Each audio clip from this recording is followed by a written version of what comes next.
네, 매주 금요일 함께하는 경제를 보다 시간입니다. 경제산업부 강유현 차장이 오늘도 나와줬는데요. 자, 강 차장, 요즘 윤석열 대통령도 칭찬한 AI 챗봇, 챗 GPT가 요즘 거의 열풍이던데 챗 GPT 어떤 서비스죠? 일단 쉽게 말씀드리면 인공지능 채팅 서비스입니다. 구글 검색창에 휴가지에서 읽을 책을 검색하면 여러 링크들을 보여주는데요. 하지만 AI 챗봇인 챗 GPT에 물어보면 연금술사 같은 책을 읽으라고 직접 추천해줍니다. 훨씬 직관적입니다. 그러네요. 소설과 시, 연설문까지 씁니다. 참 신통방통하네요. 네. 자, 현재까지 어떤 서비스들이 나와 있는지 궁금해요. 네, 우선 일론 머스크가 공동 창업한 오픈 AI가 선보인 챗 GPT가 가장 대표적입니다. 마이크로소프트는 자사 검색 서비스 빙에 이 챗 GPT를 탑재했고요. 구글은 바드라는 AI 챗봇을 공개했습니다.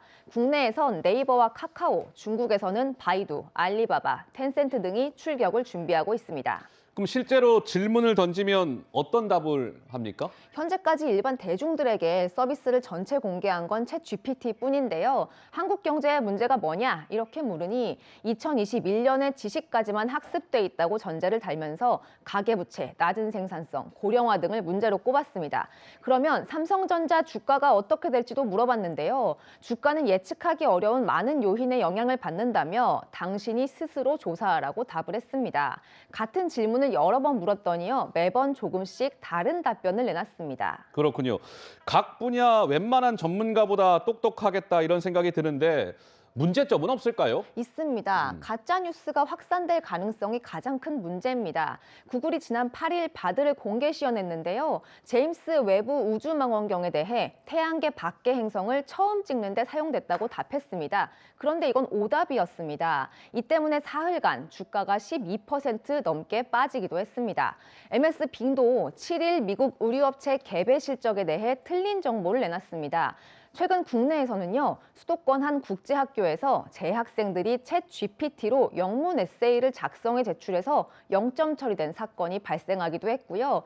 AI 챗봇이 정보를 학습하는 과정에서 저작권을 침해하거나 윤리적으로 편파적인 답변을 내놓을 가능성도 배제할 수는 없습니다. 그렇군요. 근데 이 AI 챗봇 전쟁이 우리나라 반도체 업계의 수혜가 될 거다 이런 전망도 있던데 이건 왜 그런 건가요? 네, 일단 챗 GPT에는 엔비디아의 그래픽 처리 장치가 10,000개 이상 들어갑니다. 두뇌 역할을 하는 이 GPT에 D램의 한 종류인 고대역폭 메모리, HBM이 들어가는데요. 이 HBM을 만드는 회사는 삼성전자와 SK 하이닉스뿐입니다. 또 AI 챗봇 서비스가 원활히 이뤄지려면 데이터 센터 같은 다른 투자도 필요하거든요. 이 때문에 AI 반도체 시장 규모는 지난해 444억 달러에서 2026년에는 100조 원이 넘는 861억 달러로 크게 성장할 것으로 전망이 됩니다. 최근 경기 침체로 한파를 맞은 반도체 시장에 새로운 돌파구가 될 거라는 기대도 나오고 있습니다. 알겠습니다. 자, 이번 주 경제를 보다 강유현 차장과 함께했습니다. 잘 들었습니다.